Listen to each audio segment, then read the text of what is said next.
বুদ্ধ বলেছেন তোমরা সন্তানকে বুঝতে দেবে যে মাতা পিতু উপাত্তানাং পুত্রদ্বারা সাসঙ্গহ, মা বাবা আর কেন সন্তানদের প্রতি এইভাবে দায়িত্বশীল হয়। পশু পাখি মা বাবাও তাদের সন্তানদের প্রতি দায়িত্ব পালন করতে দেখি। আমরা মানুষ হিসেবে আমাদের দায়িত্ব পালনের পরিধি আরো অনেক অনেক যে ব্যাপক, আরো অনেক বেশি সুদূর প্রসারী। আজকেও আমি সকালবেলা একটা ফেসবুকের মধ্যে দেখলাম, বলতেছে যে চাইনিজ পরিবার মাকে, বুড়ো মাকে সেবা, মানে অসুস্থ মা বা ছেলে, ওর ছেলে, অ্যাডাল্ট ছেলে সেবা করতে করতে মায়ের পাশে শুয়ে পড়েছে। তারপরে মা প্রায় ও মানে খুব শেষ অবস্থা, কিন্তু দেখছে যে ছেলে ঘুমিয়েছে কিন্তু গায়ের উপরে সে কম্বল দেয়নি। মা কম্বলটা মানে নিজের সর্বশক্তি দিয়ে কম্বলটা টেনে ছেলের গায়ের উপরে দেওয়ার পরে মারা গেল। তো ছেলে ঘুম থেকে উঠে দেখে যে মা নাই, মা মারা গেছে।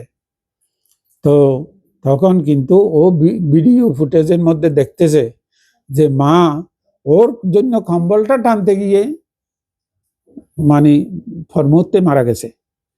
তাহলে এই ঘটনাগুলো আমাদের প্রমাণ করে যে মনুষ্য মাতা পিতা এইভাবে সন্তানকে ভুলে যায় না, ভুলে যেতে পারে না। মৃত্যুর অন্তিম মুহূর্ত পর্যন্ত সন্তানকে অন্তরের মধ্যে ধারণ করে। এটা আমাদের সন্তানদেরকে বুঝাতে হবে।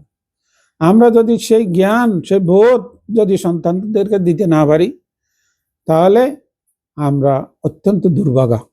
অতএব আমাদের প্রত্যেককে বুঝতে হবে যে আসলে আমরা একটা কোন পরিস্থিতির মধ্যে দিয়ে যাচ্ছি। বুদ্ধ বলছেন অতীতাং না শোষন্তি, তুমি অতীতের কি করেছ না করেছ এগুলো নিয়ে বেশি ঘাটাঘাটি করবে না। কেবল অতীত থেকে যদি কোনো শিক্ষা নিয়ে তোমার জীবনে কিছু থাকে, তুমি ওই শিক্ষাটা নাও। যে ভুল, যে অতীতে যে ভুলের কারণে তুমি কষ্ট পেয়েছ, সেই ভুলের পুনরাবৃত্তি যেন বর্তমানে না হয়। কারণ পুনরাবৃত্তি হলে তাহলে তোমার মধ্যে আরো দুঃখ বৃদ্ধি হবে। তো এই জন্য অতীত থেকে কিছু শিক্ষা নেওয়া এবং ভবিষ্যৎ নিয়ে আমি একটা মাত্র আমি লক্ষ্য ঠিক করতে পারি, প্রতিদিন মানে ভবিষ্যৎ নিয়ে এত জল্পনা কল্পনা উদ্বেগ উৎকণ্ঠার দরকার নেই। কি হবে, কি হবে, কি হবে, কি করবো, কি করবো, কি করবো, আমার ছেলেকে এই করবো, সেই করবো, এই হতে হবে, সেই হতে হবে, এগুলো আবার মানে বর্তমান সময়টাকে নষ্ট করার ছাড়া আর কিছু নয়। কারণ ভবিষ্যৎ এখনো আমার হাতে কাছে নাই। ভবিষ্যৎ কোত্থেকে কি হয়, কোন পরিস্থিতির শিকার হই, কি ঘটনায় আমি জানি না। তাহলে অতীত যেটা, এটা চলেই গেছে, এটা আর আমার জীবনে পুনরাবৃত্তন হবে না। কিন্তু আমার এই মুহূর্তটা আমার ইচ্ছাধীন। এই মুহূর্তটাকে আমি যেমন ইচ্ছা তেমন ভাবে আমি কাজে লাগাতে পারি। তাহলে কোন দিকে কাজে লাগাবো? আসেবানা চ বালানাং পণ্ডিতানাং চ সেবনা। আমরা জ্ঞানী ব্যক্তির সান্নিধ্যে যদি থাকি, তাহলে আমরা বুঝতে পারবো বর্তমান সময়টাকে আমি কিভাবে ব্যবহার করলে আত্মচাহিতায় পরচাহিতায় আমার নিজেরও উপকার হবে এবং অন্যদেরও ক্ষতি হবে না, বরঞ্চ উপকার হবে। এই ভাবনা, এই জ্ঞান, এই চেতনা আমাদের আসলেই পর আমরা বুদ্ধ পথে আছি। এই ভাবনা, এই চিন্তা যদি আমরা ভুলে যাই, তাহলে আমরা বুদ্ধ পথ থেকে বিচ্যুত হয়ে যাব। বুদ্ধ পথ থেকে বিচ্যুত হলে আমাদের সবচাইতে বেশি ক্ষতি হয়। কারণ মুসলমানও আমাদেরকে বলে যে এরা বৌদ্ধ, এদেরকে আমাদের শুক্রবারে কোনো নামাজের জন্য জোরাজুরি করার নাই, রোজা রাখার জন্য কোনো জোরাজুরি নাই, কারণ তারা বৌদ্ধ। হিন্দু খ্রিস্টানেরাও তাই বলবে। তাহলে তাদের কাছ থেকে কোনো প্রেশার নাই, নিজের দায়িত্ব পালন করলাম না বৌদ্ধ হিসেবে, আমরা সবচাইতে দুর্ভাগায় পরিণত হব, সবচাইতে আমরা নষ্টের শিকার হব, নষ্ট হয়ে যাব। তো এই কারণেই আমাদের সচিত্তা পারিয়োদাপানাং, আমরা নিজের চিত্তকে নিজে সবসময়ে আমাদের শুদ্ধ রাখার জন্য চেষ্টা করতে হবে। নিজের চিত্তকে নিজে শাসন অনুশাসন করতে হবে। নিজের চিত্তকে নিজে পাহারা দিতে হবে যে আমার মন কখন কি অবস্থায় কি করতে চায়, কি তার ইচ্ছা আকাঙ্ক্ষা, এটা আমাকে প্রশ্ন করতে হবে। প্রশ্ন করলে সঠিকভাবে সে প্রত্যাশা করবে, প্রশ্ন না করলে আবেগের বশবর্তী হয়ে যেমন ইচ্ছে তেমন করা শুরু করবে। কারণ প্রশ্ন না করলে সে বেপরোয়া হয়ে যায়, প্রশ্ন করলে সে বলে যে বাবা আমি আমার আমার মালিক আমাকে জানে, অতএব আমি ঠিকমতো চিন্তা করে ঠিকমতো আমি ইচ্ছা পোষণ করবো, আকাঙ্ক্ষা করব, এটা তখন বুঝতে পারে। তো এই জন্য বুদ্ধ বলেছেন দিট্টে দিট্টে মাত্তাং ভবিষ্যতি, সুতে সুতে মাত্তাং ভবিষ্যতি, মুহূর্তে মুহূর্তে মাত্তাং ভবিষ্যতি। তুমি দেখলে দেখছো দেখছো বলে প্রথমে প্রশ্ন করো, প্রথমে তাকে মানে নকিং করো, দেখছি দেখছি। কিছু একটা শুনলে উত্তর দেওয়ার আগে আমাকে জামাই স্বামী স্ত্রীকে বলছে, স্ত্রী স্বামীকে বলছে, শোনা মাত্রই বলছে আগে শুনছি বলো, শুনছি শুনছি, তারপরে উত্তর দাও। উত্তরটা দিলে এটা কারেক্ট হবে, যথাযথ হবে। তখন রাগের কিছু হলেও এটা 50% মুহূর্তের মধ্যে কমে যাবে, নিজের কন্ট্রোলে চলে আসবে রাগটা, হ্যাঁ আক্রোশটা, এটা মুহূর্তের মধ্যে কমে যাবে। তো এইভাবে প্র্যাকটিক্যাল শিক্ষা বুদ্ধ আমাদেরকে দিয়েছেন। অতীতের কথাও বুদ্ধ গুরুত্ব দেননি, ভবিষ্যতের কথাও গুরুত্ব দেননি। বুদ্ধ সবসময় গুরুত্ব দিতে বলেছেন বর্তমানকে। বর্তমানে যদি আমি সুন্দর হই, বর্তমানে একজন বলতেছে, একজন মুসলমান, আমি মিথ্যা বলি না, কারো কোনো ক্ষতি করি নাই, আমি সবসময় চেষ্টা করি নিজেকে ভালো মানুষ হিসেবে বাঁচিয়ে রাখার জন্য, পারলে আমি অপরের উপকার করি, যদি না পারি আমি ক্ষতি করি না। তাহলে মৃত্যুর পরে আমার আর ভয়ের কি? মরণকে আমার ভয়ের কি? মরলে আমি কোথায় যাব, কি হবো কি না হবো, আমার ভয়ের কি আছে? হ্যাঁ, আমি তো বর্তমানে সুন্দর করে আমাকে রক্ষা করছি, তাহলে ভবিষ্যতে আমি স্বর্গে যাব না নরকে যাব এই চিন্তা করে লাভটা কি? আমি তো ভালো কাজ করতেছি, কোনো আল্লাহ আমাকে শাস্তি দিতে পারবে না, কোনো গড আমাকে শাস্তি দিতে পারবে না, যেহেতু আমি ভালো কাজ করতেছি। তাহলে এই এই সিদ্ধান্তটা তো বুদ্ধের। বুদ্ধ তো এই ধরনের ভাবে বৌদ্ধিক জীবন যাপনের কথা বলেছেন। তা আমাদের সন্তানদেরকে মা বাবা হিসেবে পুব্বাচারিয়াতি বুচ্চারে, কেবল আমরা তাদের স্রষ্টা নই, তাদেরকে বুঝতে হবে, বুঝাতে হবে এই যে গড, আল্লাহ, অলমাইটি যে যা বলুক, এগুলো সবগুলো মা বাবা। মা বাবা যে দায়িত্ব পালন করে, গড ঈশ্বর এই দায়িত্ব পালন করে না। হ্যাঁ, যদি পালন করত তাহলে বিকলাঙ্গ সন্তানের জন্ম হতো কি করে? কি দোষ করেছে সে? একজনকে সুন্দর সুস্বাস্থ্যবান করে জন্ম দিল, আর একজন বিকলাঙ্গ হয়ে জন্ম নিল, কি দোষ করেছে সে? যদি গড তুমি এত দয়ালু হও, তুমি একজনকে গরিবের ঘরে জন্ম দিলা, আর একজনকে ধনীর ঘরে জন্ম দিলা, গড তুমি এই বিচার কেন করলা? এগুলো সব বাহতা এবং কাল্পনিক কতগুলো মানুষকে ঠকানোর খান্ড কারখানা ধর্মের নামে এগুলো করা হচ্ছে অহরহ, অতীতে হয়েছে। কয়েকদিন আগে আমরা কোথায় গেলাম যে একটা দুর্গ দেখার জন্য, সেন্ট মিশেল, সেন্ট মিশেল, সেন্ট মিশেল, এইটা সেন্ট মানে একজন মানে উচ্চ মানের ফাদারের এটা মানে আবাস। কিন্তু ওখানে যখন আমি ঘুরতেছি দেখছি ওখানে পলায়ন করে, আক্রান্ত হলে পলায়ন করে নদী দিয়ে কিভাবে নিরাপদে চলে যাওয়া যায় সেই ব্যবস্থাও করা হয়েছে। ওখানে টানেল আছে ভিতরে। তারপরে এমন ভাবে এটাকে সাজানো হয়েছে, ও যেখানে থাকে ওখানে শত্রু আক্রমণ করে উঠতে উঠতে মানে আদামতেই শেষ, শত্রু ওখানে পৌঁছতে পারবে না। এইভাবে শত্রুকে মানে ঘায়েল করার জন্য সব ব্যবস্থা আছে। তাহলে একজন দরবেশ, জাতীয় সেন্ট যাকে বলা হয়, আমরা জাতিকে অরহত বলি, তারা ওই ধরনের ভাবে এদেরকে ভগবান মানে প্রভুর যীশু খ্রিস্টের মানে ইয়ে হিসেবে একেবারে সেকেন্ড হ্যান্ড হিসেবে এরা মনে করে। তাহলে এই মানুষগুলো এই কাণ্ড কেন করলো? নিজের নিরাপত্তার জন্য এই দুর্গ কেন তৈরি করলো? তার একমাত্র কারণ তারা মানুষকে অনাচার করেছে, শোষণ নিপীড়ন নির্যাতন করেছে, তাদের শত্রু জন্ম হয়েছে।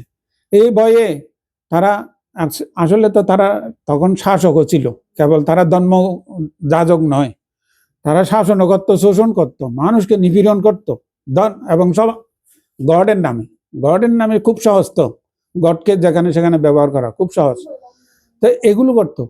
এই পাপের কারণে তাদের এই যে মানে আতঙ্ক, এই আতঙ্কিত জীবন, তাহলে সে আতঙ্কিত জীবনের মানুষগুলো আর কারণে এখানে ফরাসি রিভলিউশন হলো।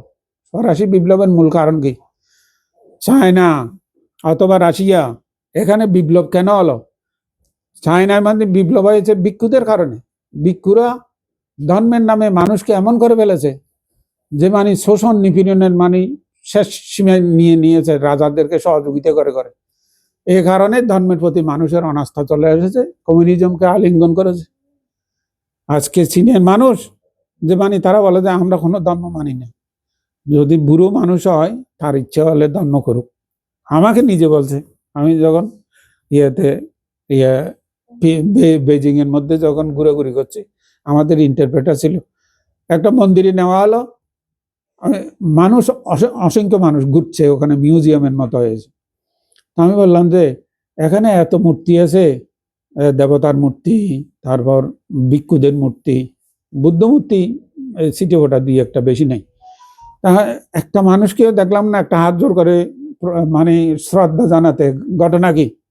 ও বলে যে আমাদের মানে চায়নার নিয়মে কেউ ধর্ম আচরণ করার নিয়ম নাই, কাজ করো, সুন্দর করে চলো এবং জীবন যাপন করো। যদি বুড়ো হয় তখন যদি কেউ ইচ্ছা করে কিছু ধর্মকর্ম করতে পারে, এতে কোনো সরকারি বিধিনিষেধ নেই। কিন্তু যারা কর্মসক্ষম তাদের ধর্ম আচরণ করা মেইনল্যান্ডের মধ্যে নিষিদ্ধ, ধর্মের নামে কিছু করতে পারবে না, এই ধরনের।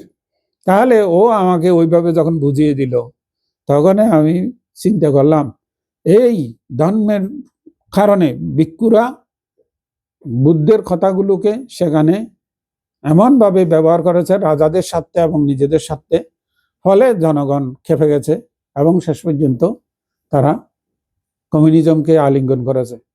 কমিউনিজম ভারতের মধ্যে কেন মুসলমান বৌদ্ধ অধ্যুষিত জায়গা, পাকিস্তান, পূর্ব পাকিস্তান, পশ্চিম পাকিস্তান, কেন বৌদ্ধ অধ্যুষিত? এইটুকু বৌদ্ধ অধ্যুষিত জায়গা ছিল, এরা মুসলমান প্রধান হয়ে গেছে। এবং সারা ভারতে যেখানে বৌদ্ধ তীর্থ আছে চারিপাশে মুসলমানের প্রাধান্য বেশি, এরা সব বৌদ্ধরা ধর্মান্তরিত হয়েছে। কেন হয়েছে? ভিক্ষুরা বিহার কেন্দ্রিক যাচ্ছে তাই জীবনযাপন করেছে, কোনো নীতি আদর্শের ধার ধারেনি। ফলে ধীরে ধীরে মানুষের মধ্যে একটা ভুল ধারণা মেসেজ গেছে এবং ধর্মের প্রতি অনাস্থা এসে গেছে, তারা ধর্মান্তরিত হয়ে গেছে। তো এই বিষয়গুলো ইতিহাস যদি আপনি না জানেন, ইতিহাস যদি আপনি চিন্তা না করেন, গবেষণা না করেন, তাহলে আপনি বর্তমানে কেমন চলছেন বুঝতে পারবেন না। এই জন্য আমাদের ইতিহাসগুলো আমাদের বাচ্চাদেরকে জানাতে হবে। আমরা বাংলাদেশে কোন ধরনের জীবন যাপন করে, কি সংগ্রাম করে এখানে এসে দাঁড়িয়েছি, এবং তোমাদেরকে কোন সুযোগ সুবিধা এই রাষ্ট্র থেকেও দেওয়ার সৌভাগ্য হচ্ছে, আমরা নিজেরাও তোমাদেরকে দিচ্ছি। এটা এই জ্ঞান, এই বোধ তাদেরকে যদি আমরা দিতে পারি, তাহলে দেখবেন ভবিষ্যতে আমাদের একটা সুন্দর সমাজ এখানে গড়ে উঠবে, একটা সুন্দর সমাজ। আমাদের সন্তানেরা বুদ্ধের নামে কোনোদিন মানুষের আতঙ্ক হবে না। এখন তো আমি অনেক জায়গায় দেখি যে যদি বলে কেউ আমি মুসলমান, এরা মানে থমকে যায়, চিন্তা করে যদি আমার কোনো ক্ষতি করে কিনা, কোনো ক্ষতি হবে কিনা, এই ধরনের একটা মানে আতঙ্ক সৃষ্টি হয় অনেক জায়গায়। এটা আপনারা নিজেরাও মানে অনুভব করতে পারেন অফিসে, এমনকি আপনারা নিজেরাও বলতেছেন যে ফ্রি পিকচারের মধ্যে আমরা গেলে বা এটে কমিশনে আমাদের কিছু ফেভার হয়। কেন ফেভার হয়? যেহেতু একমাত্র বৌদ্ধ বলে পরিচয় দেওয়ার কারণে, বুদ্ধ সম্পর্কে, বুদ্ধ শিক্ষা সম্পর্কে তাদের যে একটা ভালো ইমেজ আছে, বুদ্ধের একটা ভালো বুদ্ধ সম্পর্কে ধারণা আছে, সেই প্রেক্ষিতে আমরা কনসিডারেবল, আমাদেরকে তারা নিরাপদ মনে করে। তাহলে এই কারণে আমাদের সন্তানদেরকে বুদ্ধ শিক্ষা দিয়ে সমৃদ্ধ করতে পারলে একটা বড় ধরনের আশীর্বাদ আমরা তাদেরকে দিচ্ছি বলে মনে করবেন। টাকা পয়সা, ধন সম্পদ, ঘর বাড়ি আপনারা দেন যে সন্তানদের জন্য, কিন্তু সর্বাধিক সম্পদ দিতে পারবেন যদি বুদ্ধ জ্ঞানটা আমরা তাদেরকে দিতে পারি। তারা আমাদের পূর্বপুরুষদেরকে ভুলে যাবে না, মা বাবাদের ত্যাগের মূল্যায়ন করতে পারবে। এবং মা বাবা তো অনেক মা বাবা বলে আমি সন্তানের উপর বাঁধতে নির্ভর করি না, আমার পেনশনের ব্যবস্থা আছে, কোনো চিন্তা করতে হবে না। আমি সন্তানদের থেকে কিচ্ছু চাই না, তারা যেমন ইচ্ছে তেমন করুক, এই বলাটা ঠিক নয়, এটা সঠিক কথা নয়, এটা বলাটা ইমোশনাল, এতে তাদের মঙ্গল হবে না। বলতে হবে যে তোমরা যদি কৃতজ্ঞ সন্তান হও তাহলে অবশ্যই তোমরা কোনোদিন মা বাবাকে ওই ধরনের বাক্য ব্যবহার করবে না, ওই ধরনের চিন্তা করবে না, মা বাবার ত্যাগ নিয়ে তোমরা সীমিতভাবে চিন্তা করবে না, এটা তাদেরকে বুঝাতে হবে। তো এই বোঝানোর জন্য মা বাবা হলো প্রথম শিক্ষক, প্রথম দায়িত্বশীল। এবং আমি আজকে আমাকে একজনের লিখছে, বান্তে ধন্মান্তরিত হচ্ছে, বেশি কিছু লেখেন না আপনি, আপনার কাছ থেকে কিছু প্রত্যাশা করি।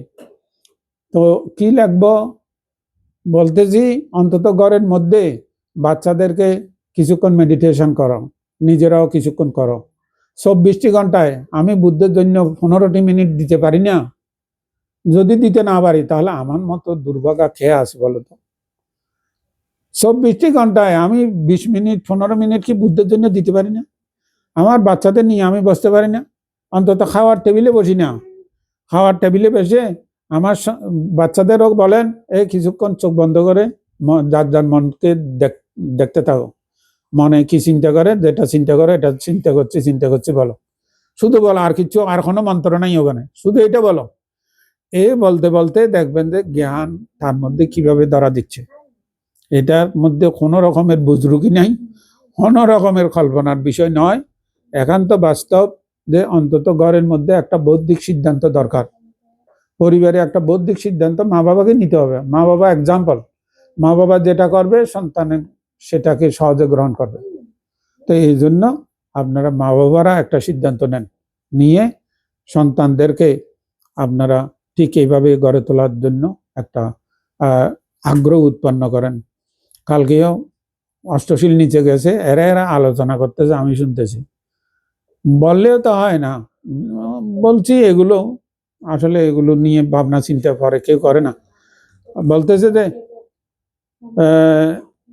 কালকে থেকে স্কুল তো চালু হবে, আর সময় পাওয়া যাবে না।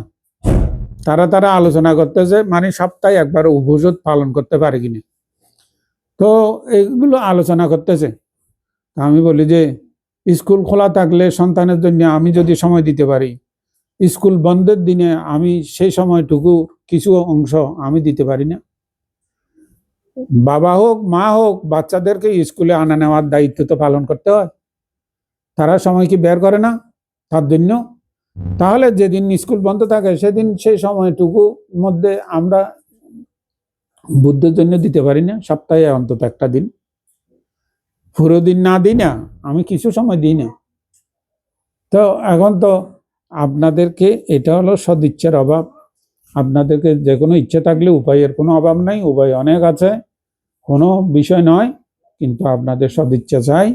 তাহলে পর সন্তানের জন্মদিন পালন যথাযথ হবে, নিজের জন্মদিন পালন যথাযথ হবে।